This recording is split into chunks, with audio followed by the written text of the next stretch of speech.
대림절 첫째 주일 우리에게 주신 하나님 생명의 말씀은 구약성경 이사야서 40장 1절에서 11절까지의 말씀입니다. 구약성경 1014면에 수록되어 있습니다.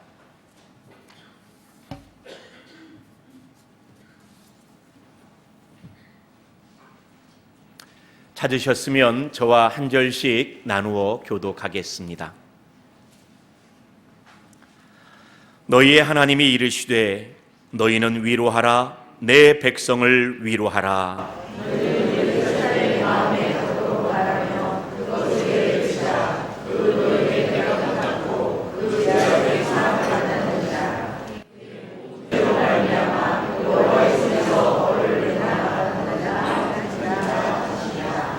외치는 자의 소리여 이르되 너희는 광야에서 여호와의 길을 예비하라.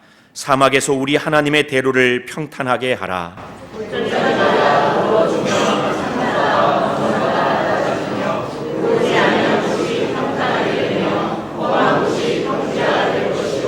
여호와의 영광이 나타나고 모든 육체가 그것을 함께 보리라. 이는 여호와의 입이 말씀하셨느니라.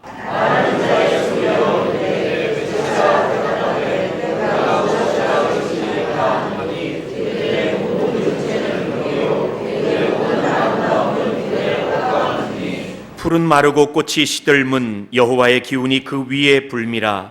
이 백성은 실로 풀이로다.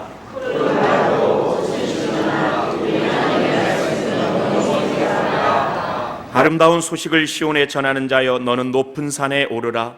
아름다운 소식을 예루살렘에 전하는 자여 너는 힘써 소리를 높이라. 두려워하지 말고 소리를 높여 유다의 성읍들에게 이르기를 너희의 하나님을 보라 하라.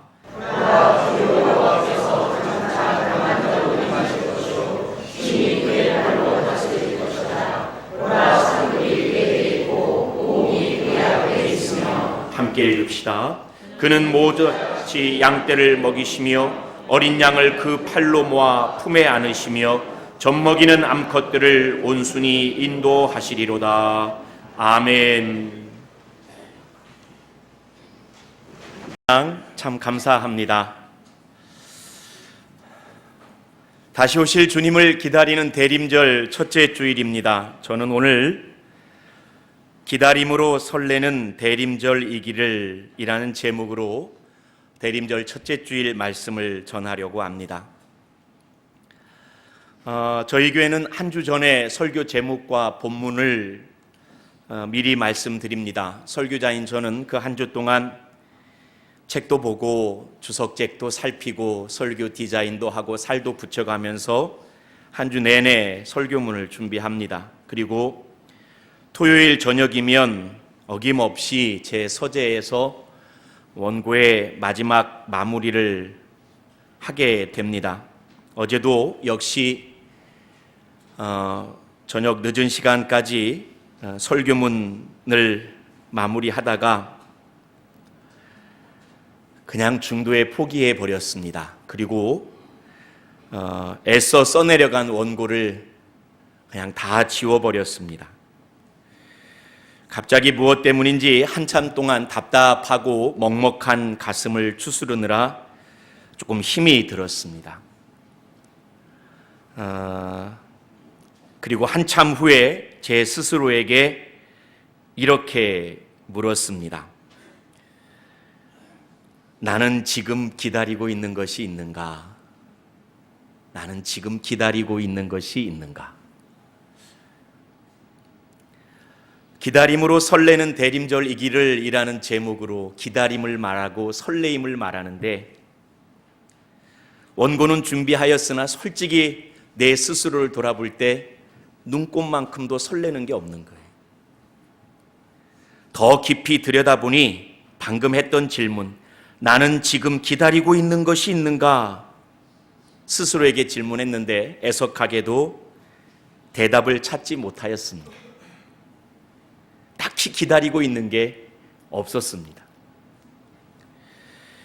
성도님들, 무언가를 기다린다는 것은 지금보다 좀 더 나은 것, 지금보다 좀 더 좋은 것을 기대하기에 기다리는 것 아니겠습니까? 그런 의미로 기다림은 늘 희망입니다. 그런데 정말 마음 아프게도 나는 딱히 기다리는 게 없었습니다.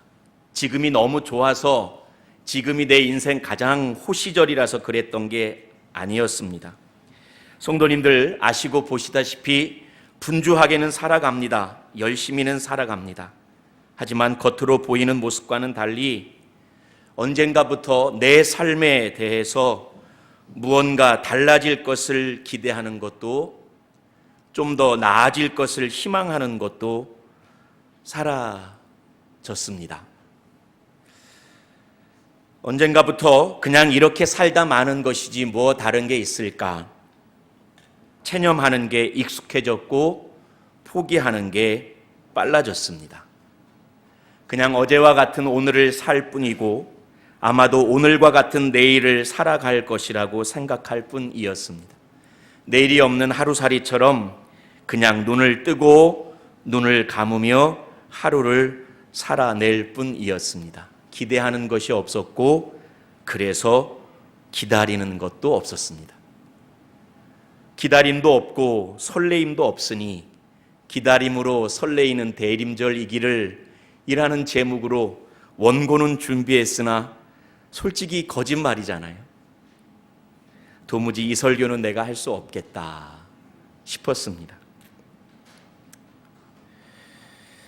아마 저만 그러지는 않을 것 같습니다. 살다 보면 어느 누구나 인생 가운데 그렇게 기다림이 없는, 기대가 없는, 소망이 없는, 희망이 없는 침륜 가운데 빠져들 때가 있는 것 같습니다. 2500년 전입니다. 2500년 전에 바벨론의 포로로 끌려갔던 유대인들의 마음도 어쩌면 어제 저녁에 저와 같은 마음 같았을 겁니다. 포로 생활이 고달프고 힘들었을 겁니다. 아까 우리 고도소서 임마누엘 오 구하소서 이스라엘 그 포로 생활 고달파, 바벨론 포로기에 있던 그 시절을 기억하며 노랫말을 쓴 찬송입니다. 포로 생활이 고달팠을 겁니다. 힘들었을 겁니다. 하지만 잔인하게도 사람은 어떤 환경이든지 늘 적응하기 마련입니다. 포로 생활 가운데 그들은 익숙해졌을 겁니다. 게다가 그 포로 생활이 한두 해도 아니요, 10년, 20년도 아니요, 수십 년 흘러 70년 가까이 되었으니 그들이 무엇을 기대할 수 있겠으며 그들이 무엇을 기다릴 수 있었겠습니까?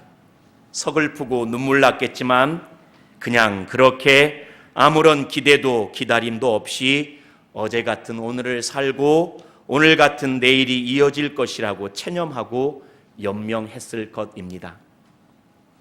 그런데 바로 그런 그들에게, 포로 생활의 막바지에서 아무런 희망을 찾지 못하는 그들에게 하나님께서 선지자를 통해서 주신 말씀이 이사야서 40장에서 55장까지 우리가 흔히 제2 이사야라고 부르는 성경 본문입니다.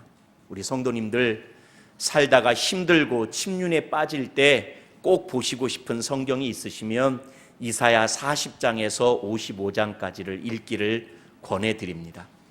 하나님은 그렇게 포로 생활 가운데 있는 아무런 희망도 찾지 못하는 그들 가운데 선지자를 통해서 말씀하셨습니다.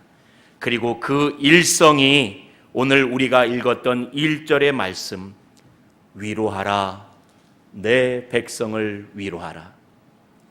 이 말씀에 너무나 은혜 받아서 핸델이 대림절 성탄절 기간이면 꼭 부르는 오라토리오 메시아의 서곡이 끝난 다음에 첫 번째 노래를 테너의 영창, 내 백성을 위로하라, Comfort ye my people, 내 백성을 위로하라, 내 백성을 위로하라. 그리고 백성을 위로하라는 하나님의 일성이 끝난 다음에 2절에 하나님은 이어서 선지자를 통해서 이렇게 말씀하십니다. 너의 복역의 때가 끝났다. 네가 저질렀던 모든 죄가 사함받았다. 더 놀라운 건 네 죄로 인하여 받을 벌의 갑절을 네가 이미 받았다라고 하나님 말씀하십니다. 우리 1절과 2절의 말씀 같이 한번 읽어보실까요? 스크린 보시고 시작. 너희의 하나님이 이르시되 너희는 위로하라. 내 백성을 위로하라. 너희는 예루살렘의 마음에 닿도록 말하며 그것에게 외치라. 그 노역의 때가 끝났고 그 죄악이 사함을 받았느니라. 그의 모든 죄로 말미암아 여호와의 손에서 벌을 배나 받았느니라 할지니라 하시니라. 아멘.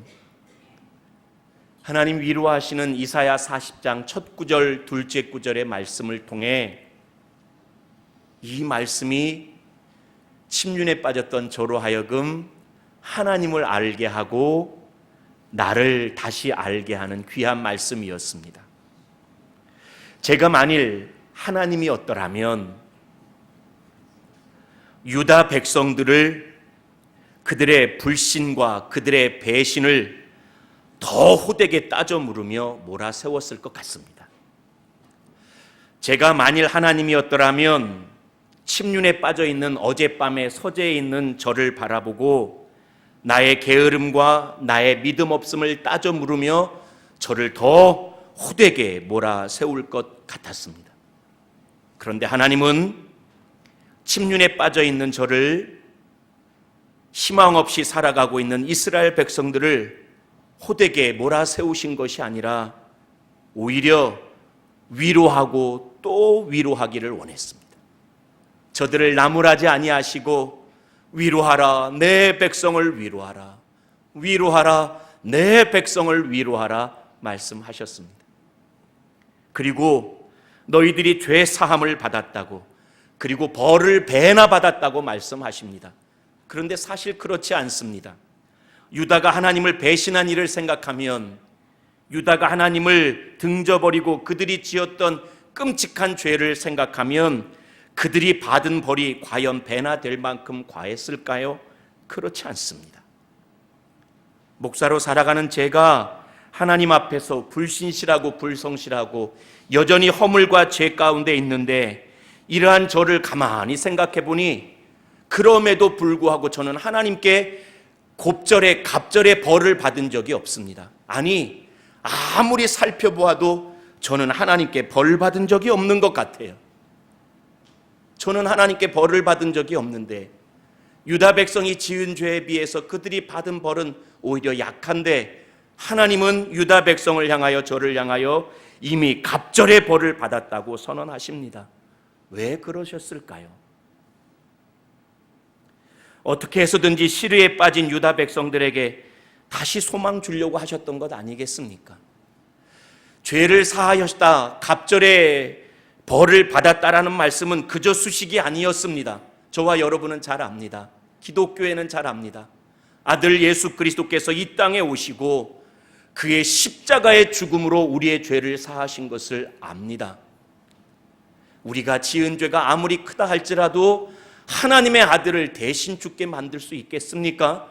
그런데 하나님은 자신의 아들 예수 그리스도를 십자가에 내어주는 그 벌을 받게 하심으로 우리가 지은 어떤 죄보다 갑절, 7곱절, 10곱절, 100곱절, 1000곱절 이상의 벌을 이미 스스로 받으셨습니다. 그래서 기억합니다. 우리가 지은 죄보다 항상 하나님의 은혜가 큽니다. 스크린에 나와 있는 이 글귀를 마음에 새기셨으면 좋겠습니다. 우리가 지은 죄보다 하나님의 은혜가 항상 더 큽니다. 유다는 곱절의 벌을 받지 않았지만 저는 벌 받기는커녕 이럼에도 불구하고 복 받고 살아가지만, 하나님은 우리의 죄를 사하시기 위하여 아들 예수 그리스도를 십자가에 내어주셨으니 우리가 지은 죄보다 항상 하나님의 은혜가 큽니다. 맞습니다. 지금 나의 모습, 지금 우리의 모습이 어떠하든지 간에 하나님은 여전히 우리를 사랑하십니다. 하나님은 어떻게 해서든지 간에 우리를 위로하시고 우리를 시르에서 건지시고 새로운 희망으로 우리를 이끌어 가시기를 원하십니다. 그리고 나는 그리고 우리는 설령 지금 침륜에 빠져 있다 할지라도 여전히 하나님의 마음이 우리를 향하고 있으며 여전히 하나님의 은혜가 우리를 향하고 있는 너무나 소중하고 너무나 귀한 존재입니다. 하나님은 그런 분이고 우리는 그런 사람들입니다.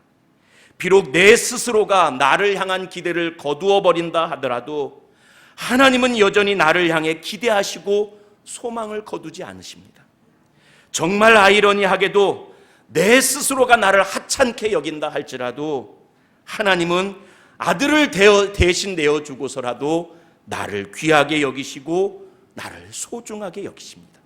하나님은 그런 분이시고 우리는 그러한 사람들입니다. 이윽고 하나님은 선지자를 통해 침륜에 빠진 이스라엘 백성들, 유대 백성들, 그리고 저를 향해 참된 희망의 메시지를 3절 이하의 말씀을 통해서 전해주십니다. 하나님이 우리 가운데 주시고자 했던 희망의 메시지는 단 한 가지였습니다. 긴 구절이지만 그 구절을 추스리고 간추리면 이 한마디가 나올 것 같습니다. 제가 세번역 성경으로 3절과 9절과 10절의 말씀을 읽어드립니다. 3절을 제가 읽습니다. 한 소리가 외친다. 광야에서 주님께서 오실 길을 닦아라. 사막에 우리의 하나님께서 오실 큰 길을 곧게 내어라. 9절과 10절은 이렇게 기록되어 있습니다. 좋은 소식을 전하는 시온아, 어서 높은 산으로 올라가거라. 아름다운 소식을 전하는 예루살렘아, 너의 목소리를 힘껏 높여라. 두려워하지 말고 소리를 높여라. 유다의 성읍들에게 여기에 너희의 하나님이 계신다. 여기에 너희의 하나님이 계신다 하고 말하여라. 만군의 주 하나님께서 오신다. 그가 권세를 잡고 친히 다스릴 것이다. 보아라, 그의 백성에게 주실 상급을 가지고 오신다. 백성에게 주실 보상을 가지고 오신다. 선지자가 희망 없이 살아가고 있는 포로된 유다 백성들에게, 침륜에 빠진 반 목사에게 주었던 단 한 가지 희망의 메시지는 하나님께서 오신다는 사실이었습니다. 하나님께서 오신다. 오시는 하나님께서 지금 여기에 나와 우리와 함께 하신다. 이게 선지자가 전하는 희망의 메시지였습니다. 혹여 다른 것을 기대하는 일, 곧 하나님이 오신다는 메시지 외에 사람으로부터 어떤 희망이 빚어지진 않을까라고 허튼 소망을 갖고 있는 사람들을 향하여서는 오히려 그것은 진짜 희망이 아니라고 단호하게 가르쳐 주십니다. 6절, 7절, 8절의 말씀입니다. 말하는 자의 소리여 이르되 외치라. 대답하되 내가 무엇이라 외치리까 하니 이르되 모든 육체는 풀이요 그의 모든 아름다움은 들의 꽃과 같으니 풀은 마르고 꽃이 시들면 여호와의 기운이 그 위에 불미라. 이 백성은 실로 풀이로다. 풀은 마르고 꽃은 시드나 우리 하나님의 말씀은 영원히 서리라 하니. 아멘. 여호와의 말씀, 우리에게 오시고 계신다는 그 하나님의 말씀, 오셔서 우리와 함께 계신다는 그 하나님의 말씀은 영원하나 육체를 통해 희망을 갖고자 하는 모든 것들은 본디 육체가 풀이요 풀의 꽃과 같아서 금세 시들고 말 것이니 하나님이 오신다. 오시는 하나님께서 우리와 함께 하신다는 그 희망의 메시지 외에 다른 것은 아무것도 아닌 것을 힘주어 선지자가 말하고 있는 것입니다. 사랑하는 성도 여러분, 저는 이 말씀이 참인 것을 압니다. 희망을 잃어버렸을 때, 침륜에 빠져 있을 때 우리를 다시 살리고 우리를 다시 소망으로 가슴 벅차게 하는 단 한 가지 희망은 하나님이 오시는 것, 그것뿐인 것을 저는 너무나 잘 압니다. 목사라서 신학 수업을 해서 아는 것 아닙니다. 엄마 뱃속부터 쉬운 새해를 교회 다녀서 오래 교회 다녀서 아는 것 압니다. 제가 이것을 아는 것은 맛보아 압니다. 맛보아 압니다.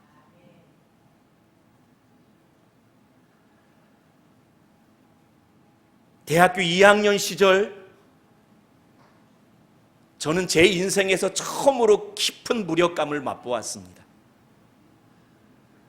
자라던 시절 많은 사람들의 기대 가운데, 많은 사람들의 칭찬 가운데 자랐는데 열심히 공부 안 한 터에 주변의 기대, 제 스스로의 소망과는 달리 입시에 썩 성공적이지 못했고, 한 사람을 참 많이 좋아했는데 그 사람이 다른 사람 좋아하더라고요. 사람에 의해서 상처받는다는 것도 처음 배웠고, 제가 대학교 2학년은 87년도입니다. 전두환 노태우 정권으로 이루어지던 참 서슬퍼렀던 군사 독재 정권 시절에 6.29가 있었던 해입니다. 열심히 사회 이슈에 참여해서 열심히 운동하였지만 여전히 마음 가운데는 혼돈이었고, 남들에게 밝힐 수 없었던 열등감에 깊이 빠져서 혼자 있을 때는 참으로 무력한 시절을 보냈던 바로 그때였습니다. 그런데 대학교 2학년 그 시절에 어느 날 하나님이 저를 찾아오셨습니다. 말로 형용할 수 없는 벅찬 감동 가운데 너무나 기쁨으로 가득 찼고, 어떻게 살아갈지에 대해서 아무런 희망도 없이 막막했던 저에게 내가 무엇을 위해 살 것이며 어떻게 살아가야겠다는 너무나 선명한 소망과 비전이 펼쳐지기 시작했습니다. 아무런 이유가 없습니다. 아무런 까닭이 없습니다. 하나님이 내게 오시니 내 무릎과 손에 힘이 생기고 벌떡 일어나 무력했던 제가 힘이 넘치는 사람이 되고, 기쁨이 넘치는 사람이 되고, 희망이 넘치는 사람이 되고, 어찌 살아야 할까 삶의 비전과 소망이 너무나 뚜렷해진 사람이 되었습니다. 다른 것 아무것 없었습니다. 하나님이 오시니 그리 되었습니다. 희망은 하나님이 오시는 겁니다. 예배 전에 우리가 찬양했습니다. 여기 오소서 내 주여. 우리가 잘 아는 흑인 연가입니다. 사실 미국 동남부의 미국 초반기에 미국의 흑인 노예들이 너무나 힘들고 어려운 시절에 하나님 바라보며 불렀던 노래입니다. 우리 잘 아는 쿰바야 마이 로드 쿰바야. 저는 쿰바야가 아프리카 말인 줄 알았어요. 근데 알고 보니 좀 슬픈 사연이 있어요. 유럽의 선교사들이, 미국 초창기의 선교사들이 미국 서부에 가서 노래를 가르쳐 주었습니다. Come by here. 여기에 오십시오. Come by here. 근데 아프리카 흑인들이 그 영어를 제대로 알아들을 리가 없습니다. 소리를 흉내냈습니다. Come by here. 쿰바야. 정통 아프리카 말이 아니에요. 근데 아이러니하게도 그들에게 Come by here를 가르쳐 줬던 나라가 그들을 다 잡아가서 노예 삼았어요. 그 고된 시절에 그들은 부릅니다. Come by here. 쿰바야 my lord. 쿰바야. 주님이 여기 오시면 됩니다. 노예 생활로 너무나 고달프지만 우리가 가질 수 있는 희망은 쿰바야 my lord. 주님 여기 오시면 됩니다. Come by here my lord. 주님 여기 오시면 됩니다. 예, 어떤 인생일지라도, 어떤 어려움을 겪고 있는 공동체일지라도, 그래서 그 시간이 오래되어서 도무지 헤어나오지 못하고 꿈도 미래도 없이 침륜 가운데 빠져있는 공동체와 사람일지라도 단 한 가지, 하나님이 오시면 희망의 공동체, 하나님이 오시면 희망의 사람이 될 줄로 믿습니다.